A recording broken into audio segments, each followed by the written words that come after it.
Assalamualaikum warahmatullahi wabarakatuh. Kembali lagi bersama saya Faizah Nurodiah dengan NIM 246151042 dengan Prodi Tadris Bahasa Indonesia Fakultas Adab dan Bahasa dengan mata kuliah Pembinaan dan Pengembangan Bahasa. Pernah nggak sih kita lewat jalan lihat spanduk, papan toko, atau papan jasa dan tanpa sadar kita membaca begitu saja tulisannya? Padahal kalau diperhatikan baik-baik, ternyata banyak sekali bahasa di ruang publik yang tidak sesuai kaidah bahasa Indonesia. Di video ini aku akan mengajak kalian melihat beberapa contoh penggunaan bahasa Indonesia di ruang publik. Lalu kita analisis bersama apa yang salah, kenapa bisa terjadi, dan bagaimana seharusnya. Contoh yang pertama, spanduk dengan tulisan sedia dasi, jas, kemeja putih, jilbab. Kalau dibaca, kita paham maksudnya, tapi secara linguistik kalimat ini tidak efektif. Kenapa? Karena kalimat ini hanya berupa frasa nominal, tanpa subjek dan predikat yang jelas. Dalam bahasa tulis resmi, terutama di ruang publik, kalimat seharusnya disusun lebih lengkap. Perbaikan yang lebih tepat adalah menyediakan dasi, jas, kemeja putih, dan jilbab. Contoh yang kedua, kita temukan pada kata kos yang menggunakan T. Menurut KBBI, bentuk baku dari kata ini adalah kos biasa tanpa T. Penggunaan kata kos biasanya dipengaruhi oleh ejaan lama dan kebiasaan masyarakat yang sudah mengakar. Padahal dalam ruang publik seharusnya digunakan bentuk baku. Jadi, penulisan yang tepat adalah yaitu kos muslimah al-hidayat. Contoh berikutnya adalah tulisan fotokopi.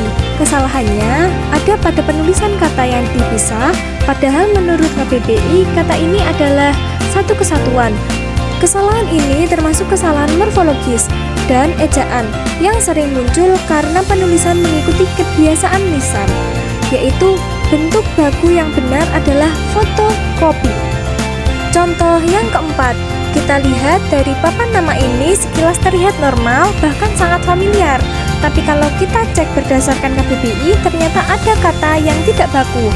Kata apotik, bentuk baku yang benar adalah apotek. Kesalahan seperti ini termasuk kesalahan ejaan atau ortografis. Menariknya, bentuk yang salah justru sering dipakai dalam bahasa lisan sehari-hari hingga akhirnya terbawa ke tulisan di ruang publik. Contoh yang terakhir, dari contoh papan ini kita lihat sekilas terlihat normal, bahkan sangat familiar. Tapi kalau kita cek lagi berdasarkan KBBI, ternyata ada kata yang tidak baku. Kata praktek yang benar menurut kaidah bahasa Indonesia adalah praktik. Seharusnya papan ini ditulis menjadi praktik dokter bersama. Faktor penyebab kesalahan. Lalu kenapa kesalahan-kesalahan ini bisa terus muncul? Pertama, faktor sosial dan budaya. Bahasa tidak baku sudah menjadi kebiasaan sehari-hari. Dan yang kedua, faktor komersialisasi. Bahasa dianggap hanya alat promosi, bukan sesuatu yang harus benar secara kaidah. Dan yang ketiga, faktor psikologis. Selama pesan bisa dipahami, tidak ada rasa salah dalam penggunaan bahasa. Analisis kebijakan bahasa. Padahal secara hukum bahasa Indonesia sudah diatur dengan jelas. Dalam Undang-Undang Nomor 24 Tahun 2009, bahasa Indonesia wajib digunakan di ruang publik. Lalu diperkuat dengan Perpres Nomor 63 Tahun 2019 yang menegaskan bahwa bahasa Indonesia harus diutamakan dan dibakukan. Namun kenyataannya implementasi di lapangan masih belum maksimal. Dampak bahasa tidak baku. Penggunaan bahasa yang tidak sesuai kaidah ini punya dampak.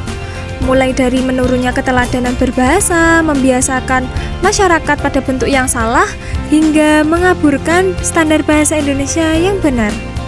Lalu solusi apa yang bisa kita lakukan?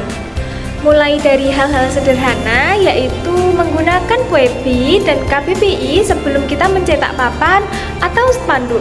Mulainya dari hal-hal kecil seperti membiasakan bahasa yang lebih tertib di ruang publik, mengecek kembali tulisan sebelum dicetak, dan perlahan membangun budaya literasi bahasa di masyarakat. Karena berbahasa bukan sekedar alat komunikasi, tetapi juga identitas dan martabat bangsa. Kalau bukan kita yang peduli, siapa lagi?